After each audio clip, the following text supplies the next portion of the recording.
Frank Dello Stritto. Frank, say hello to Gerald Shea. Hello, Frank. Gerald? Gerald is deaf, so he only can read your lips. Okay, well, I don't know what to do. Well, it's going to be hard to hear, Frank, but you go ahead. Can I listen in on the receiver? No. No. Okay. No. But we're talking about Beyond Tomorrow. Okay? Yes, Beyond Tomorrow is the movie. And once again, you're showing a Christmas movie, a little off-season, but that's okay. And it's a Christmas movie with three ghosts, but don't think of A Christmas Carol, because there's very little in common with that. It is a very sweet movie. I think some of your viewers may find it a bit too sweet, but there is a slash of cruelness at the end, but you have to be subtle, because this character, who as far as I'm concerned has done nothing wrong, and a voice from beyond tells us that she has no soul. And I said, what did she do? What did she do to deserve that? And but I want, this is a kind of a routine programmer movie, but there's one thing I'd like your viewers to watch, and that is the heights of the actors. The second female lead in it, who plays a prominent Broadway performer, is played by an actress named Helen Vincent, who is 5'7". Now, 5'7" for a woman in the 1940s was well above average. 5'7" was tall for women in the 40s? Yes. My mother was 5'6", and her whole life she was told how tall she was. And Helen Vincent was considerably taller than a lot of the leading men of the era.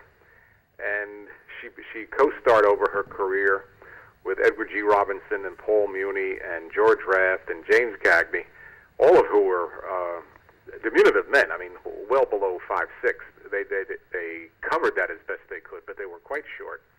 And it somewhat hurt her career. When they filmed the scene with her, they had to stand on a box. And so she might have broken out of the second tier of leading ladies, and on this, as this movie is made, she's kind of on the downside of a rather short career.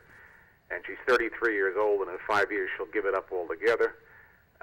But one of the things that I definitely heard is that for her woman, she was very tall. She was 4 inches taller than the lead female actress, who's 5'3", Jean Parker, who is still with us, by the way. Oh, that's nice. She was 25 when she made this, so this movie is 1940, so 73 years ago, so she is in her late 80s now, but she's still with us. And the other height I want you to watch is the English actor, C. Aubrey Smith, who was 6'4". And that didn't hurt him as much being that tall as it certainly hurt a woman, but a lot of his co-stars had to stand on boxes, because it looks rather odd when you're filming a scene to get the conversation between two characters in a close-up, to get them on the same frame without doing something. And so watch that, and watch. I mean, some scenes you'll appreciate the difference. They have two characters standing side by side, but for whatever reason they didn't put them on a box in that scene, and then a few moments later they're shoulder to shoulder. So it's one of the tricks movie makers use to set up a frame. They're trying to get the composition of the shot, so they don't mind making someone look taller or someone look shorter. And the three ghosts in this movie, the three elderly men who are alive when the movie starts, but are soon speaking to us from beyond. The range of their heights is about a foot.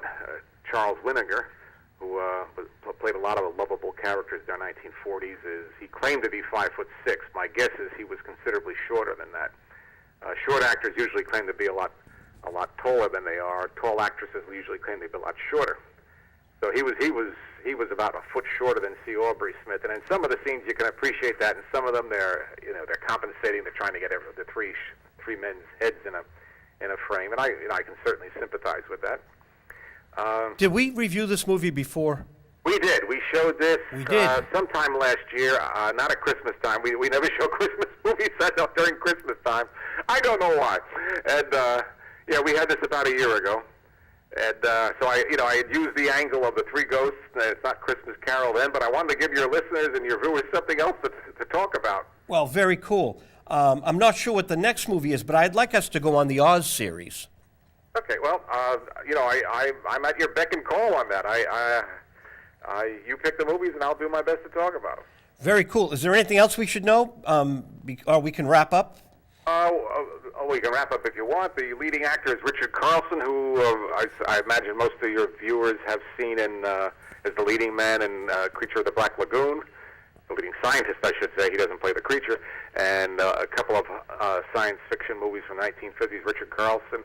And he is 5'11", which for a leading man in the 40s is a little over average. And isn't Maria Ouspenskaya in this movie? Maria Ouspenskaya is in that, and that is a good point, and she's probably the shortest one of all. I doubt she was 5 feet. Let me see if I can quickly look that up, because I know you're running out of time. Maria Ouspenskaya was in The Wolfman. Yes. Back in the 30s. And, I'm going to say something that's going to... Okay, she was 5'1.5 inches. 5'1". She looked... I think she was... Oh, yeah, the way you walk was thorny, my son, but as the moon, right? Yep. The werewolf. And Lon Chaney Jr., who played the Wolfman, stood over 6 feet, and so imagine trying to set up a frame with them. Not easy. Wow.